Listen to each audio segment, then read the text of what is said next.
Hi everyone, this is from SEBI IAS Academy. இன்னைக்கு நம்ம பார்த்தீங்க அப்படின்னா 13ஆம் தேதி தினமணி நியூஸ் பேப்பரில் இருக்கக்கூடிய கரண்ட் அஃபேர்ஸ் பார்க்கலாம். பிரான்சிடமிருந்து மேலும் 114 ரஃபேல் போர் விமானங்கள் கொள்முதல். ஸோ ஃப்ரான்ஸில் இருக்கக்கூடிய நிறுவனம் பார்த்தீங்க அப்படின்னா டசால்ட் நிறுவனம். இந்த நிறுவனத்திலிருந்து 114 ரஃபேல் போர் விமானங்கள் வந்து கொள்முதல் பண்ணுறதுக்காக நம்ம இந்தியாவில் இருக்கக்கூடிய மினிஸ்ட்ரி ஆஃப் டிஃபென்ஸில் இருக்கக்கூடிய டிஃபென்ஸ் அக்யூசியேஷன் கவுன்சில் வந்து ஒப்புதல் வந்து கொடுத்துருக்காங்க. ஸோ இந்த டிஃபென்ஸ் அக்யூசியேஷன் கவுன்சில் பார்த்தீங்க அப்படின்னா 2001ஆம் ஆண்டு தான் கார்கில் வாருக்கு அப்புறம் தான் இந்த அமைப்பானது மினிஸ்ட்ரி ஆஃப் டிஃபென்ஸில் வந்து தொடங்கப்பட்டிருக்கும். எதற்காக அப்படின்னு பார்க்கும்போது அந்த ப்ரொக்யூர்மெண்ட் பண்ணும்போது எந்த விதமான அந்த பிள்ளைகளும் இல்லாமல் இருக்கிறதுக்காகவும் ஸ்பீடியாக ப்ராசஸ் பண்ணுறதுக்காகவும் தான் மினிஸ்ட்ரி ஆஃப் டிஃபென்ஸில் வந்து இந்த டிஃபென்ஸ் அக்விசிஷன் கவுன்சில் அப்படிங்கிற அமைப்பானது இருக்கிறது. ஸோ இதுக்கு முன்னாடி பார்த்தீங்க அப்படின்னா 36 போர் விமானங்கள், அதாவது ரஃபேல் போர் விமானங்கள் வந்து முன்னாடியே கொள்முதல் பண்ணியிருப்பாங்க. இப்போ எகைன் 114 ரஃபேல் விமானங்கள் பார்த்தீங்க அப்படின்னா பிரான்ஸிடமிருந்து கொள்முதல் பண்ணியிருக்காங்க. இதில் 18 பார்த்தீங்க அப்படின்னா மொத்தமாகவே ஃப்ரான்ஸ்லேயே உற்பத்தி செய்யப்பட்டு இங்கே வந்து அனுப்பி வைப்பாங்க. மீதம் இருக்கக்கூடிய அந்த விமானங்கள் பார்த்தீங்க அப்படின்னா இந்தியாவிலேயே 50%, அதாவது நம்மளுடைய நாட்டிலேயே 50% அந்த உதிரி பாகங்கள் வந்து 50% இங்கே இந்தியாவிலே தயாரிக்கப்பட்டு அந்த விமானங்களில் வந்து இங்கேயே உற்பத்தி பண்ண இருக்காங்க. ஸோ நெக்ஸ்ட் பார்த்தீங்க அப்படின்னா கலைஞர் கனவு இல்லம் மேலும் 1 லட்சம் வீடுகள் கட்ட அரசு வந்து அனுமதி.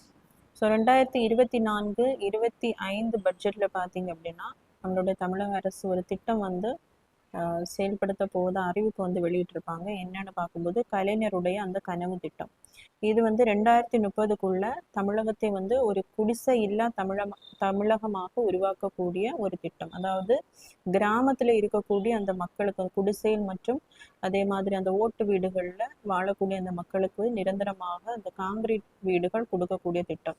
ஸோ இந்த பட்ஜெட்டில் பார்த்தீங்க அப்படின்னா 8 லட்சம் அந்த கிராம பகுதிகளில் இருக்கக்கூடிய வீடில்லா மக்களுக்கு வந்து வீடுகள் வழங்கப்படும் அப்படின்னு நம்மளுடைய தமிழக அரசு வந்து அறிவிச்சிருப்பாங்க. இதுக்கு முன்னாடி பார்த்தீங்க அப்படின்னா 2 லட்சம் வீடுகள் கட்ட அனுமதி வந்து வழங்கப்பட்டிருக்கும்.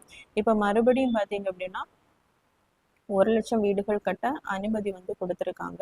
இதில் பார்த்தீங்க அப்படின்னா அந்த பெனிஃபிஷியரிஸ்க்கு வந்து 3.5 லட்சம் வந்து அரசின் சார்பாக வந்து வழங்கப்படும். அந்த ஹோம் ஏரியா எவ்வளவு ஸ்கொயர் ஃபீட் இருக்கும் அப்படின்னு பார்த்தீங்க அப்படின்னா 360 ஸ்கொயர் ஃபீட்டில் தான் இந்த வீடுகள் வந்து கட்டித்தரப்படும். அதே மாதிரி இதில் வந்து விதவைகள், அதே மாதிரி SC ST டிசபிலிட்டிஸுக்கு வந்து முன்னுரிமை வந்து வழங்குவாங்க. ஸோ இதுக்கு முன்னாடி இது ரிலேட்டடாக பார்த்தீங்க அப்படின்னா 2010 நம்மளுடைய முக ஸ்டாலின் அவர்களுடைய அப்பா வந்து கருணாநிதி வந்து முதலமைச்சராக இருக்கும்போது கலைஞருடைய வீடு வழங்கு திட்டம் வந்து கொண்டு வந்திருப்பாங்க. இது தவிர சென்ட்ரல் கவர்மெண்ட்ல பார்த்தீங்க அப்படின்னா அந்த வீடு வழங்கும் திட்டம் வந்து பிரதான் மந்திரி ஆவாஸ் யோஜனா அப்படிங்கிற அந்த பேரில் வந்து செயல்படுத்தப்பட்டு வருகிறது. ஸோ 2015ஆம் ஆண்டில் வந்து சென்ட்ரல் கவர்மெண்ட் இந்த ஸ்கீமை வந்து கொண்டு வந்திருப்பாங்க. இது பார்த்தீங்க அப்படின்னா இப்போ கலைஞருடைய வீடு வழங்கும் திட்டம், அதே மாதிரி கலைஞருடைய கனவு இல்லம் பார்த்தீங்க அப்படின்னா கிராமத்தில் இருக்கக்கூடிய மக்களுக்கு அந்த நிரந்தரமாக வீடுகளை வழங்கக்கூடிய திட்டம். இந்த பிரதான் மந்திரி ஆவாஸ் யோஜனா அப்படிங்கிறது 2015 இந்த திட்டம் வந்து கொண்டு வரப்பட்டிருக்கும். இது பார்த்தீங்க அப்படின்னா அர்பன் மற்றும் ரூரல், அதாவது அர்பன்ல இருக்கக்கூடியவங்க, நகரத்துல இருக்கக்கூடியவங்களும் அதே மாதிரி ரூரல்ல கிராமத்தில் இருக்கக்கூடியவங்களுக்கும் அந்த வீடுகளை வழங்கக்கூடிய திட்டம். இதை செயல்படுத்தக்கூடியவங்க வந்து சென்ட்ரல் கவர்மெண்ட் இருக்கக்கூடிய ministry of housing and urban affairs, Pradhan Mantri Awas Yojana.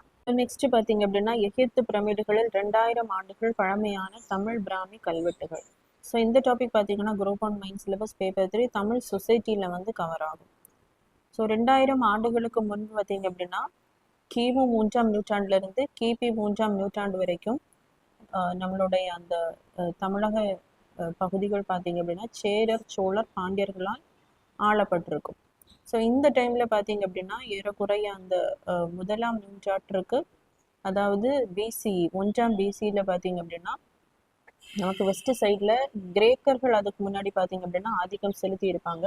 அந்த கிரேக்கர்களை வந்து வீழ்த்திட்டு யார் வந்திருப்பாங்க அப்படின்னா ரோமானியர்கள் வந்து வந்திருப்பாங்க ஆட்சிக்கு.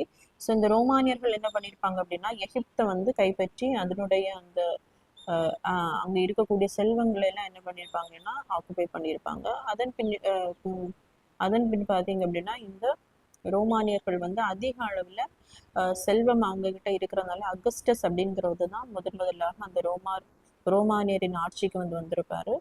ஸோ ஆட்சிக்கு வந்ததுக்கப்புறம் அதிக செல்வ மிகுதியால் என்ன பண்ணியிருப்பாங்க அப்படின்னா தமிழகத்தினுடன் அதிகமாக அந்த வணிகத்தில் வந்து ஈடுபட்டிருப்பாங்க. ஸோ பார்த்தீங்க அப்படின்னா அந்த கிபி 1ஆம் நூற்றாண்டில் பார்த்தீங்க அப்படின்னா அந்த ரோமானியர்கள் பிளினியின் இயற்கை வரலாறு அந்த மாதிரி அந்த புத்தகங்களை எல்லாம் எழுதியிருப்பாங்க. அதில் பார்த்தீங்க அப்படின்னா அந்த சங்க காலத்தினுடைய வரலாறு நமக்கு நிறைய குறிப்புகள் அதை பற்றி கிடைச்சிருக்கு. அதே மாதிரி அந்த ரோம்ஸில் இருக்கக்கூடிய அந்த பியூட்டங்கேரியன் டேபிள் அப்படிங்கிற அந்த ஒரு மேப்பில் பார்த்தீங்க அப்படின்னா நம்மளுடைய இந்தியாவில் வந்து வணிகம் பண்ணதை அவங்க வந்து என்ன பண்ணியிருக்காங்கன்னா குறிப்பிட்டிருக்காங்க. ஸோ இதே மாதிரி பார்த்தீங்க அப்படின்னா இவங்க அந்த எகிப்தை வந்து கைப்பற்றினதுக்கப்புறம் அங்கிருந்து ரோம்லேருந்து எகிப்து வழியாக தான் என்ன பண்ணியிருப்பாங்க அப்படின்னா அதிகமாக இங்கே தமிழகத்துக்கு வந்து வருகை தந்திருப்பார்கள். ஏன்னா இந்த டைமில் பார்த்தீங்க அப்படின்னா அந்த நார்த் வெஸ்ட் அந்த ரீஜியனில் வந்து அரேபியர்கள் வந்து அதிகமாக இருந்திருப்பாங்க. ஸோ அவர்களுடைய அந்த ஆதிக்கத்தால் பயந்து இந்த வழியாக தான் அதிகமாக வந்திருப்பார்கள். ஸோ அதனுடைய